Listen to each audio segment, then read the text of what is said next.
jdeme se podívat, co nám připravili 1.18, jo? Lots of new changes in update 1.18.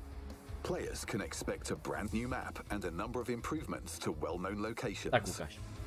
As well as important adjustments to familiar tanks and a completely new branch of vehicles. And you can try it all out on the common test. Learn more about it in this quick video.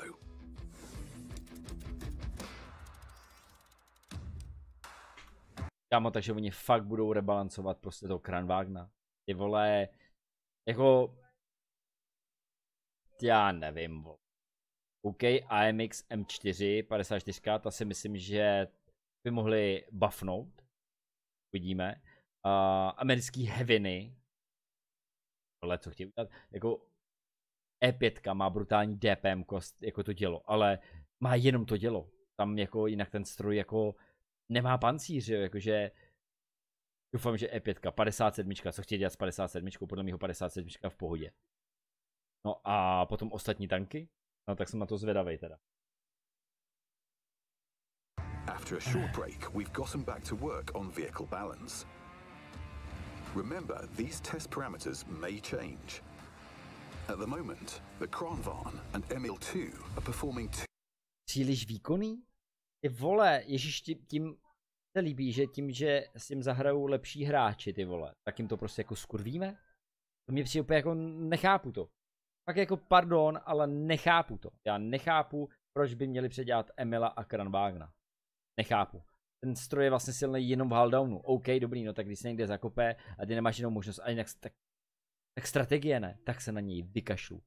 Jinam, nebo si počkám, až vyjede. Samozřejmě OK, když prohráváte 1.6 nebo 1.8, jako jsem prodával dneska já, tak vám jako asi jako nebude to jako, tak já se na tebe počkám, ale jinak ty vole.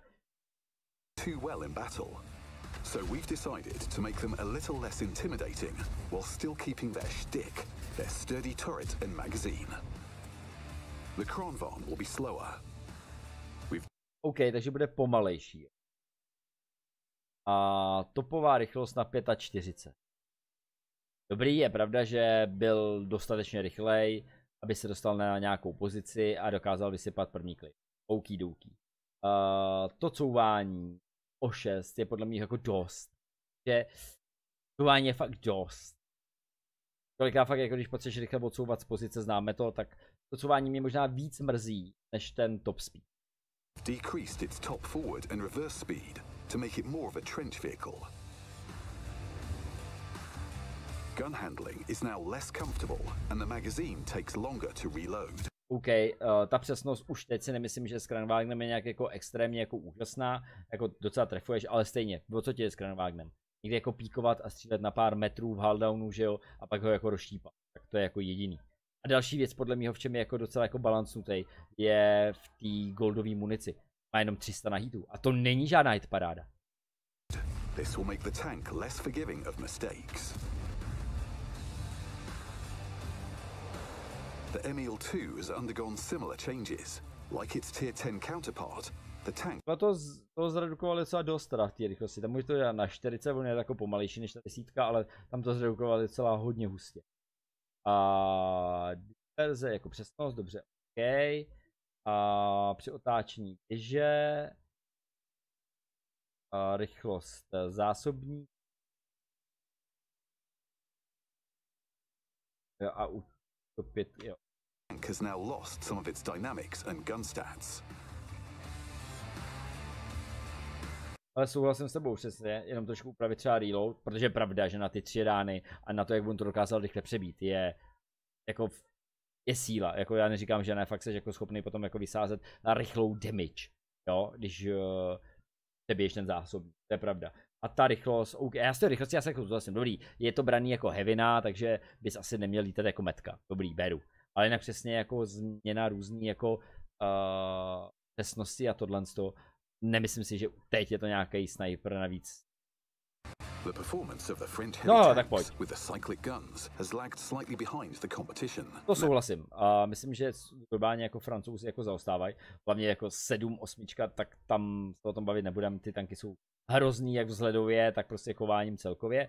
9, okidoki. 10 mě baví a já jsem ji začal hrát s tím velkým dělem a překvapivě to velký dělo je slušné. Takže jsem zvědavý, jestli s tím velkým dělem něco udělají. Jinak ten stroj sám o sobě jako umí cinkat, on jako není úplně jako špatný, takže pojď.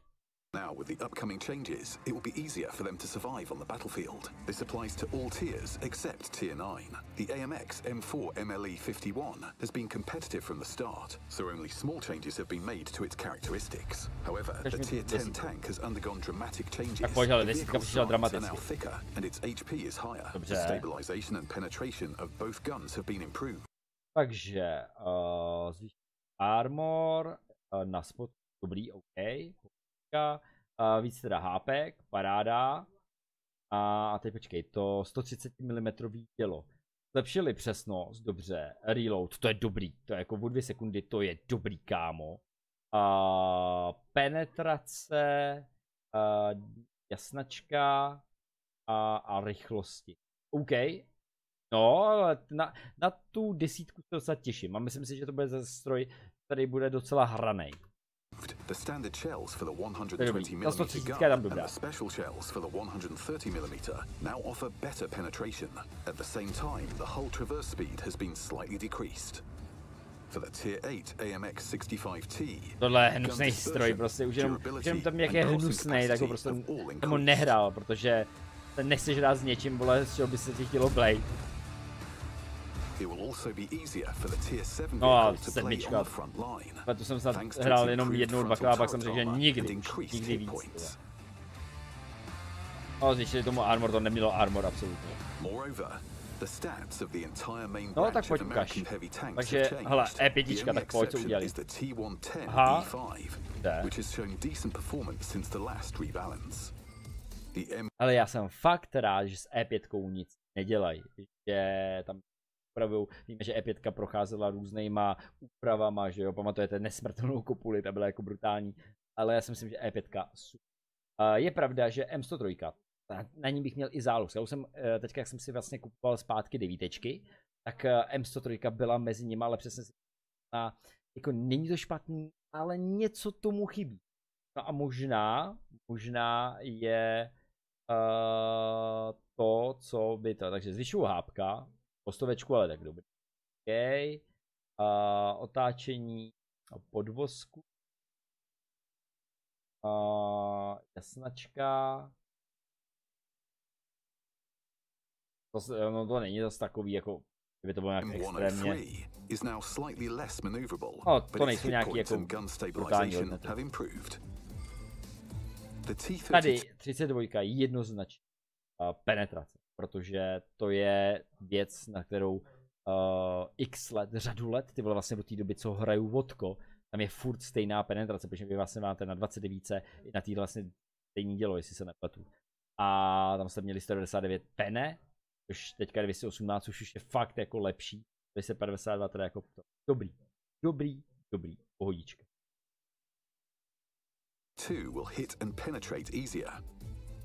Aim tam je dobrý. Also the M3 Stuart T6 medium. Počkej, neudělali 29? Tam přehlíd. Ale 29 to ne. Tohle mě úplně jako nebere, no. T1 Heavy and M6 have all been given a boost. A 29? A, pojď. On the other hand, the T29 now takes longer to aim. Bude déle zaměřovat. Kámo, jako promiň, ale teď mi přijde, že 29, jako že to není úplně. Tam na ní taky podle mě ho hrabat nemuseli. Ten stroj je jako v pohodě. Aim, load and traverse.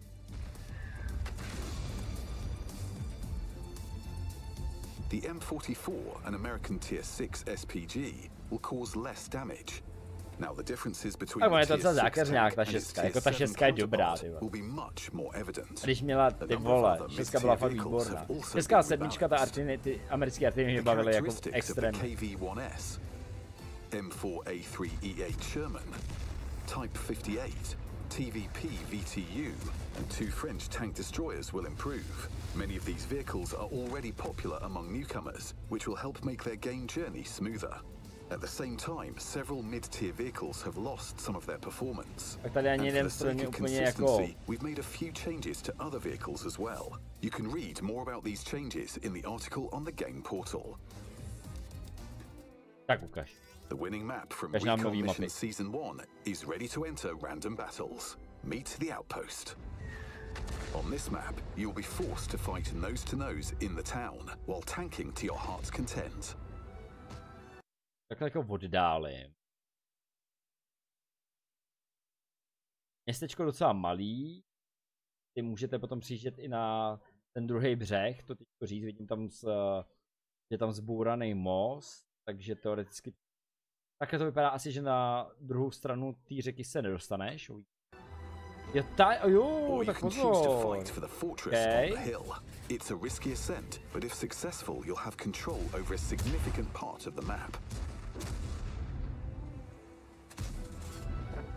A jo, tak tady nemůže chybět, že jo, kulometní hnízdo, ty vole, kde tady budou prostě vyskládaný a čekat na to. Ale trošičku mi to přijde, že vlastně dost map je udělaných, že jsou nějaký základny, kde stojí tedečka, OK. A že se člověk potřebuje dostat jako na střed, na nějaký vyvýšení, že jo. Ať už jsou doly, nebo Karelie, myslím, Karelie. Tady to vypadá jako něco podobného, vlastně, že se budeš potřeba dostat, jestli nějaký hlad nebo dámek, nebo co to tam bylo. Further on in the swamps, you'll be able to easily set up ambushes and fight in fast vehicles. Okay. The old battlefields have also received some attention. To mi docela líbí. 14 rebalancovaných map, jo. Máme tam Morvanku, Berlín, Richard, Lakeville, Perlová řeka, Siegfriedová, Karelie, Dostaun, město duchů, Paris, jo. El Halův, to jsem zvědavý, co budu dělat s El Halův. Ne, na El Halův jsem jako fakt zvědavej. A dostal jsem zvědavej na město duchů a i tu Karelii ve finále. A Lakeville vlastně taky. Pojď. Update 1.18 features a number of changes to existing maps. On Moravanka, the left flank has significantly improved.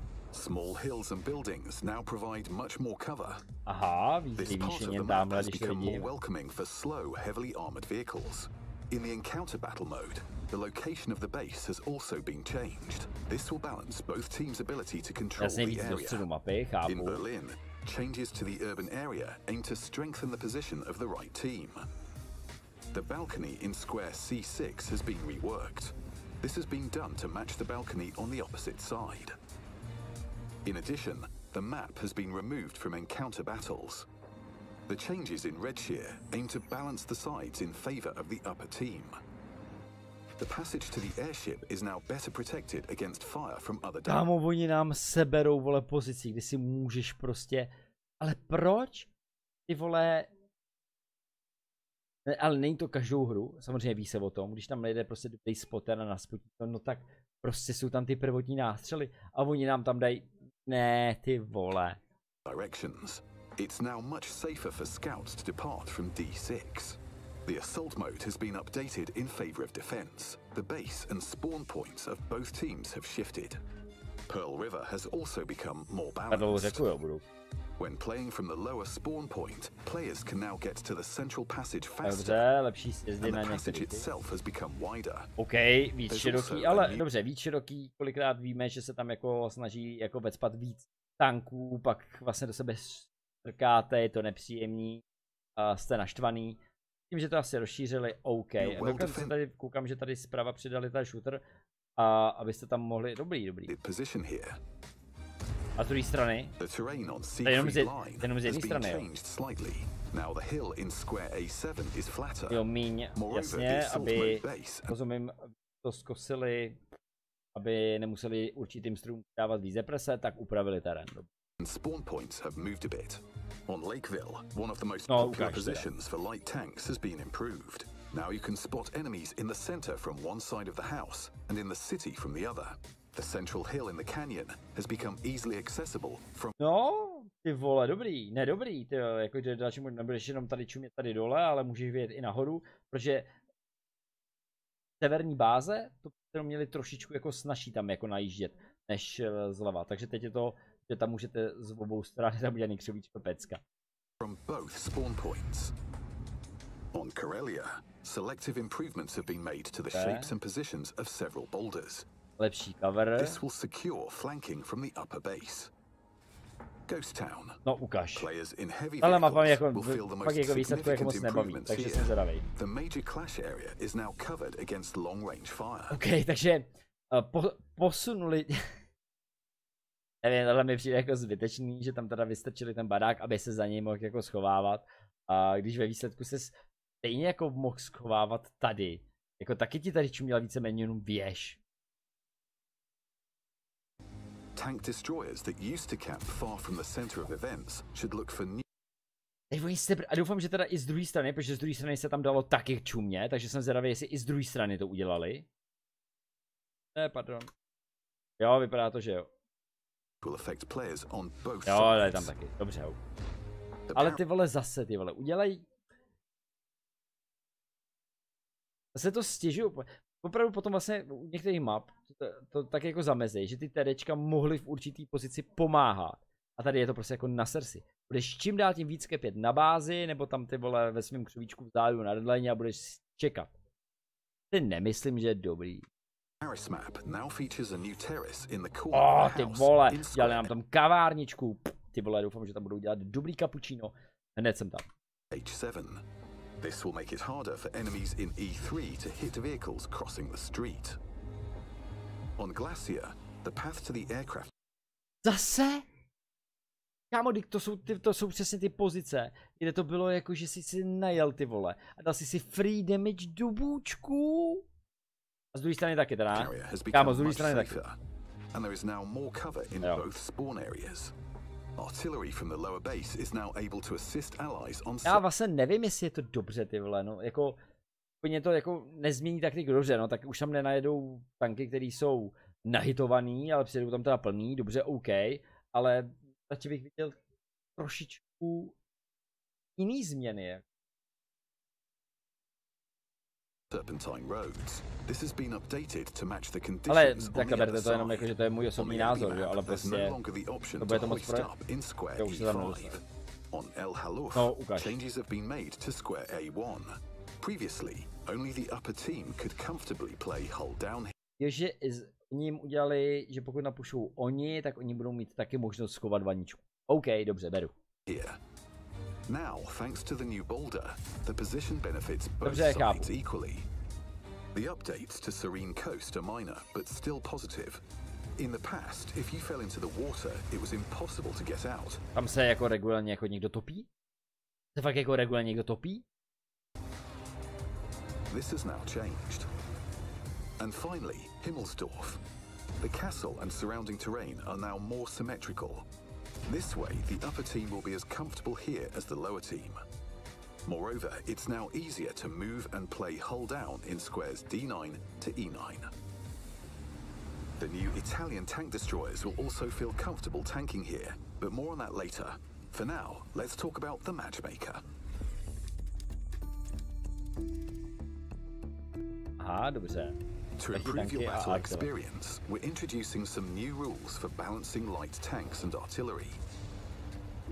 First of all, there are new restrictions to balance the number of light-tracked and wheeled vehicles. The Matchmaker will now be stricter when balancing light tanks between teams, and will always aim to put the same number of these vehicles on each team. This means that there will be far fewer battles between teams with uneven numbers of light tanks. Wheeled vehicles will now be more strictly balanced as well, and there will be a limit of one wheeled tank per team. To support these changes and avoid a significant increase in waiting time for light tanks in a platoon, we are also introducing a limit of no more than one light tank in a platoon from Tier 7 onward. We're still experimenting with these restrictions, so our developers will be keeping a close eye on the Matchmaker's stability, queue fluctuations, and waiting times, then make any necessary adjustments. The second important change concerns the number of SPGs per team. The majority of battles will now have 0 to 2 SPGs per team. Starting with update 1.18, the Matchmaker will aim to keep the number of battles with 3 SPGs per team to an absolute minimum. The number of battles with 3 SPGs will greatly depend on the time of day and day of the week, as well as the number of artillery players waiting in the queue, among other things. Nevertheless, the Matchmaker will always try to limit the number of SPGs on a team. Takže jestli bude hrát dostatečný jako počet lidí, tak prostě maximálně teda 2 artinky. To je dobrý, to je dobrý, to je dobrý. A to, že s tím lightem si nemůžete dát třeba 2 lighty do chaty.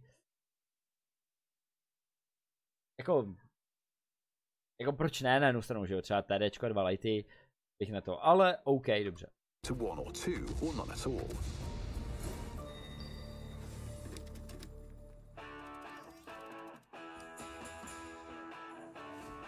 No, jako, jasně, ne, jo. Finding a way around the maps, try the updated scenarios in topography. The vehicle routes and target positions are now even more consistent with the realities of random battles. Learn to play smart with topography. If you're a total newbie, be sure to try out Tank Academy right after completing the initial tutorial. This series of missions will gradually introduce you to the various features of the random battles gameplay. And best of all, you'll get useful rewards. We've made some visual changes that will bring together the overall tone of the improvements in a number of ways. Now, destroying the tracks on any tank in the game will look as impressive as it does on the Yo tanks. The tracks work as a separate physical model. They react to objects around them and behave like they would in real life. This configuration significantly affects performance. It should only be enabled if your PC supports a good frame rate in the game, and it will only be enabled by default with the high and ultra settings. Last but not least, the Italian tank destroyers. Get ready for a unique branch of TDs, featuring armor, turrets, and very interesting guns. Their characteristics are still being tested and may change, but it's already clear that these vehicles have real character. The Tier 5 and Tier 6 vehicles are classic tank destroyers that hark back to the German roots of the Italian tank industry. Tier 7 is where the special treats of the line truly start to emerge. These vehicles have turrets with limited traverse angles and excellent gun elevation and depression angles. Their impressive armor allows them to really show off their full potential. The tanks also have a very unusual magazine with long reloading times for each shell, but speedy reloading for the whole magazine. You're faced with a hybrid of a magazine and cyclical firing. However, further down the line, the vehicle's boosted armor transforms them into full-fledged assault TDs. In addition to its impressive armor, the Tier 8 vehicle has a sloped turret ring that allows it to keep a low profile and lower its gun just as well when traversing the turret. At Tier 9, this feature is even more striking. Here, the turret occupies the majority of the frontal projection. A tak dobrý, takže tohle bude se moc hitovat aspoň. Ale to je podle mého že to se asi dá. To se asi dá. OK, víš samozřejmě jako problém. A tady vypadá to, nebo tady je prasátko, nebo tohle asi, tak tam by to jako mohlo projít s vyšší penetrací. A ta vanička. OK. No a taky 340-kový hity. Tady si by jako mohli. Will come in handy when utilizing gun elevation and depression angles. The 127mm gun continues the magazine tradition. The Conjuro 1 Mark II will both prepare you for Tier 10 and quickly become one of the top vehicles in your garage. And at the end of the labyrinth, the Minotaur awaits. A large and sturdy turret, well-sloped armor, 10 degrees of... Tak tady to bude hustý. Jenom když se podíváš tohle, tak tady na to prostě Goldem asi jako ty vole, tohle bude v Haldownu peklo. Jako E3 prostě, to bude peklo. Gun depression and an arc of fire covering 90 degrees. Even a 5-shell magazine dealing 530 HP of damage each. Kámo, 5 ran v zásobníku, 530 poškození, ty.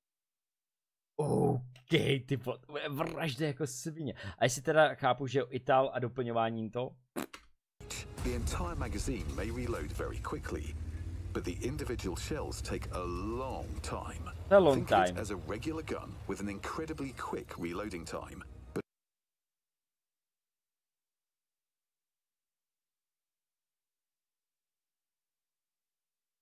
OK.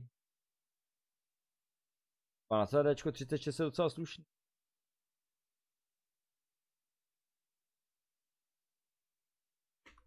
But a tolerable penalty of 24 seconds every 5 shots. And to spice it all up, great penetration. The Contacaro 3 Minotauro can provide impressive fire support, or it can lead the attack and break through enemy defenses with its strong head. The bull lowers its horns, stomps the ground with its hoof, and the enemy better step aside. You can test this vehicle and all the other changes during the common test. Subscribe to stay up to date on all World of Tanks news, and good luck on the test battlefield. Tak dámy a pánové, teď mi napište, která ta změna ve vás vyvolala největší radost. To mi napište. Jako rebalans těch tanků, tak tam je hlavně o to, aby jako těch pozic TDčka nemohli střílet na jiží. Já ti nevím, prostě těm mapa možná, jako já nevím ty vole, no, to mě trošičku zamrzelo, kámo, to mě trošičku zamrzelo. Nový mapy, pohodička, OK. Ale tam ty úpravy tyva na tom ledovci a město duchů, ty tam vlastně dali jenom barák proto, aby neto, tam přidali roh baráku, ty vole. To mě moc neto. Ebr, OK, ty lighty vlastně, že nemůžou být 2. A co ještě? Ještě bylo docela radost úpravy některých strojů. Docela mám radost z toho Amixa, z té hrnky, to je docela fajný. Myslím, že by se mohlo hrát. Na krana se asi šát nemuselo, anebo jenom jako drobnějš. Tady jako si myslím, že ten top speed je docela radikální. Radikální. Tak uvidíme. OK.